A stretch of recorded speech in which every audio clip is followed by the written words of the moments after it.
Day 931 of the Ukrainian War Map, also known as the Russo-Ukrainian War. Juzzie here, and today is another update as I take a simplified and down-to-earth approach to some of the most important happenings on the ground in Ukraine. So starting off, we'll take a look at those Russian losses, as currently Russia sits on more than 628,000 military personnel losses, representing an additional 1,140 in the past day. Then as for hardware losses, 2 tanks, 13 APVs, 56 artillery, and 1 air defense system. Then into the map we go, into northeast Russia, as a drone was reported flying over the town of Kirovsk in the Murmansk region, and headed towards the Olenya airbase, which is a location that is about 1,800 kilometers north of Ukraine.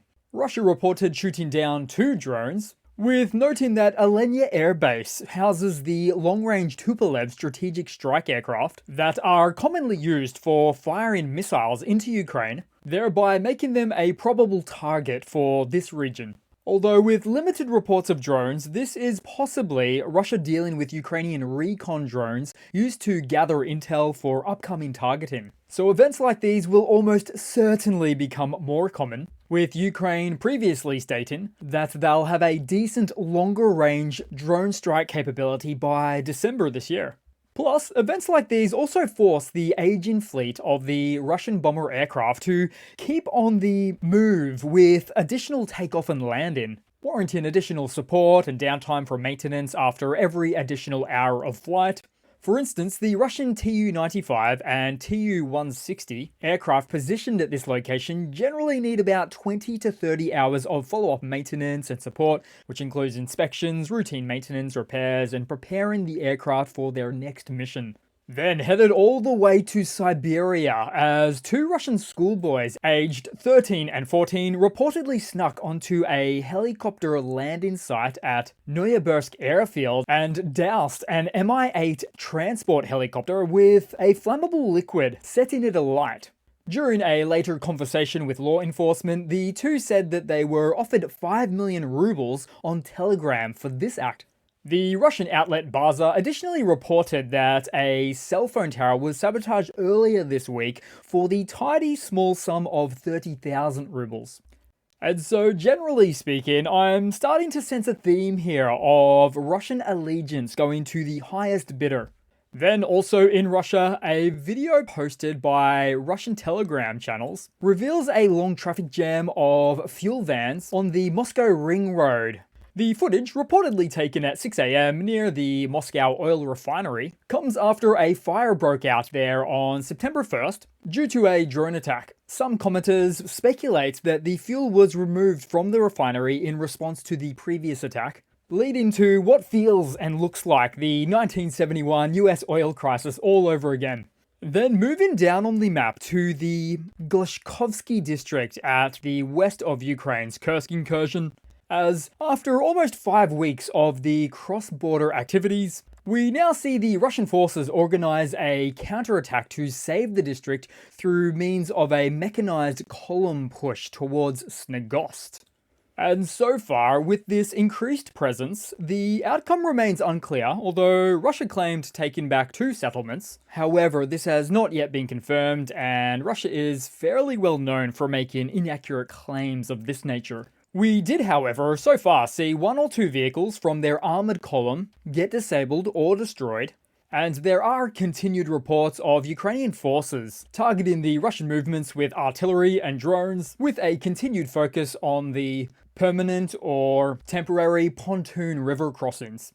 Now, it would appear in this latest event that the Russian MOD made the call for a counterattack, where I suspect that most of this heavy armor column already existed on the south side, given the severe challenges Russia faces with moving said equipment from the north side to the south side of the river. Which then brings up the point that it's logistically very challenging for the Russian army to support a continuation of armored column after armored column. Then headed slightly east to the central Kursk front, as Ukrainian forces are positioned about 1 kilometer east of Sheptikovka, where intense fighting has persisted for over a week now.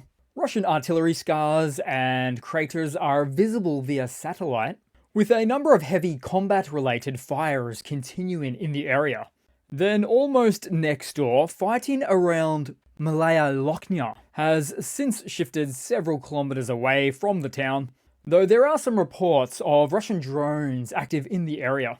And this is an interesting area because the Russian Ministry of Defense reports that since the beginning of the Ukrainian invasion of the Kursk region, the losses of Ukrainian military formations amounted to more than 11,200 personnel. Certainly a staggering number, though I'm sure the AFU would have quit long before even reaching a fraction of that figure. But then add to that, the Russian MOD also claimed that Ukraine lost 87 tanks, 42 infantry fighting vehicles, 74 armoured personnel carriers, 624 combat armoured vehicles, 361 other vehicles, 84 artillery pieces, and 7 HIMARS and 5 M270 launchers, plus 8 anti-aircraft missile systems. So perhaps I'm appealing to the Russian trolls or bots in the comments, who always want me to shed light on these Russian MOD figures. Although there is quite low plausibility for these bogus figures. Although those who believe these figures inside of Russia must be thinking that Ukraine is exceptionally well provided for with their military.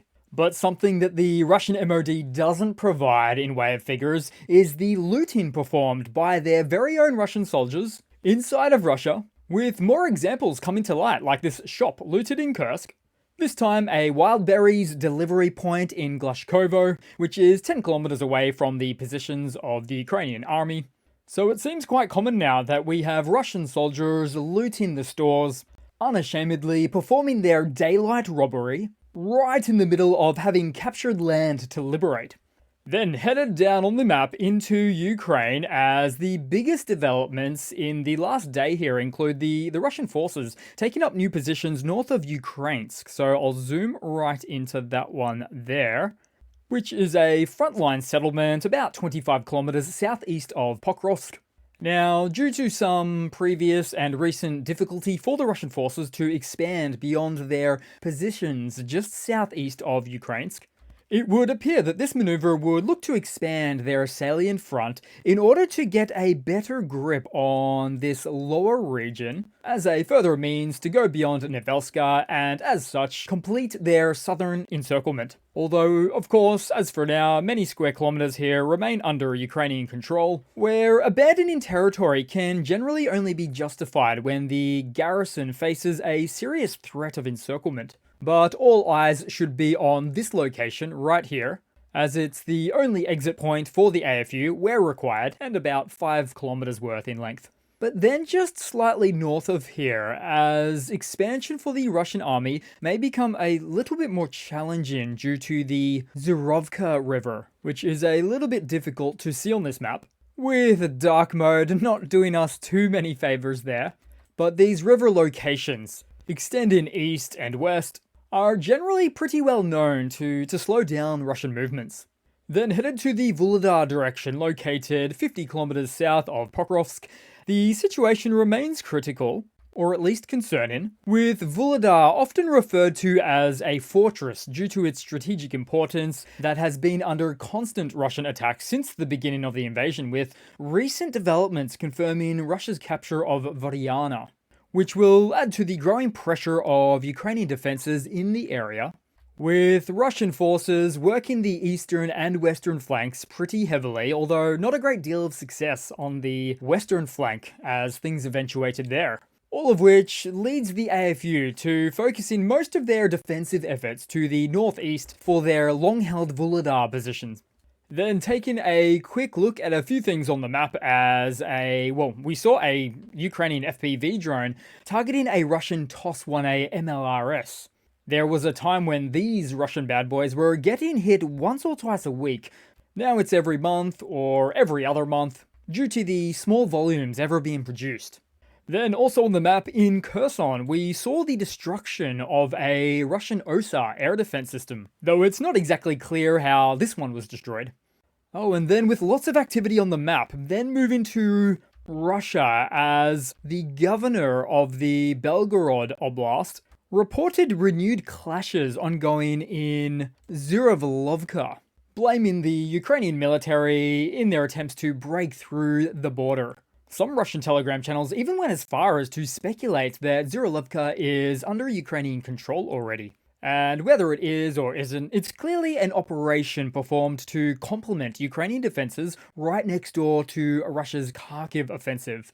Then headed across to some news for today, so we'll start off with some Russian hardware news, a little bit legitimate for this first one, where a number of reports have now confirmed that Russia has received Iranian Vuhledar 360 short-range ballistic missiles, which may be used against Ukraine within weeks. And the reports also suggest that Russia will be receiving, or has received, 200 ballistic missiles. Now, there's a couple of angles to this, so starting off, it may also backfire on Russia, according to analysts, due to additional sanctions on Russia and Iran, but it also creates a further reliance on Iran from Russia. And the other backfiring component to it is the likely or potential greenlighting of the Western supplied weapons, including Storm Shadows, attack missiles, and other various Western-provided military aid for use beyond Ukraine's borders into Russia. In fact, there's a heavy amount of talk right now about the US allowing the usage of ATACMS missiles beyond Ukraine's borders.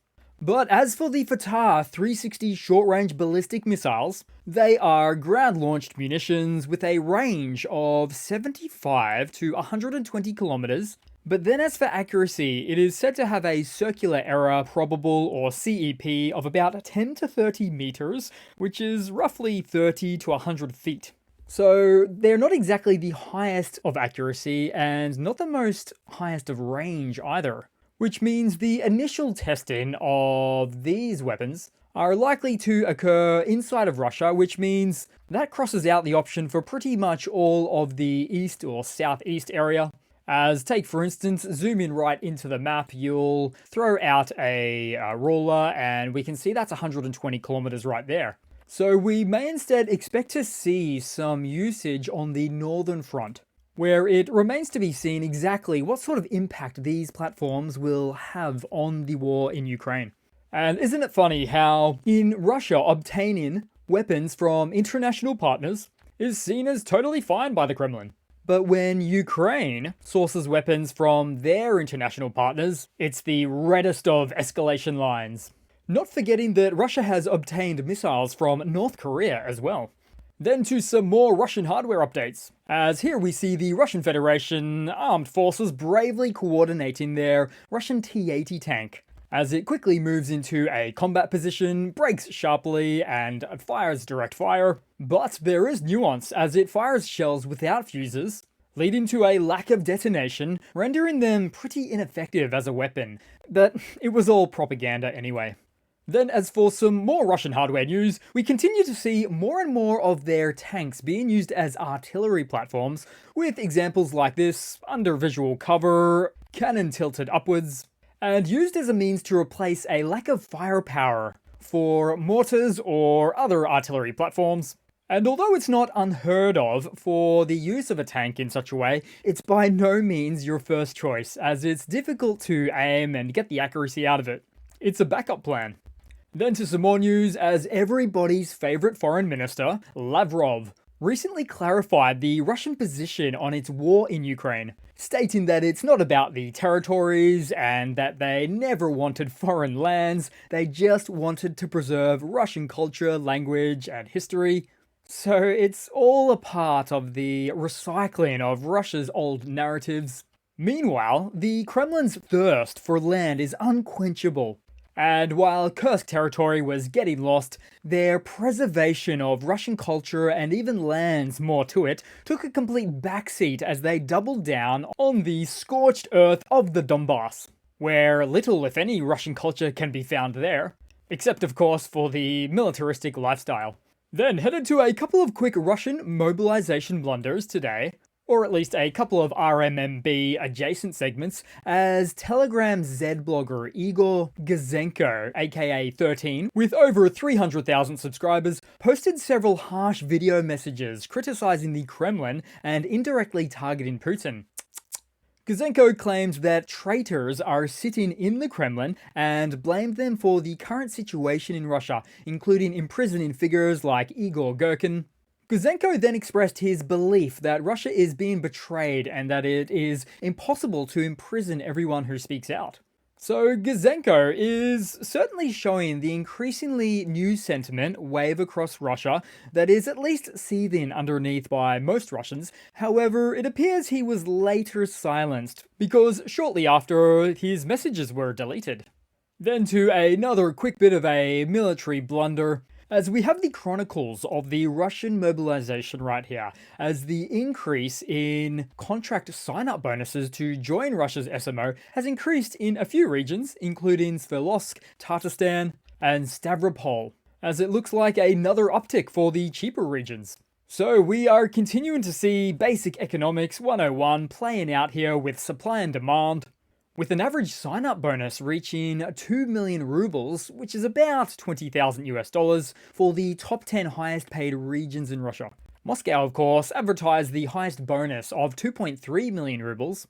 Although, as for a blunder, one thing they don't tell you about the upfront cash, the cash splash, is that you have to buy your own equipment. And, as we've come to see, those who sign up with contracts for the SMO now risk getting anything they have confiscated, including the vehicles they purchase. It's a real rot. Then headed across to a few rapid fire funnies to round it all off for today, guys. So first one, a Russian civilian buys a PlayStation only to find out that sanctions won't allow him to buy a single game online.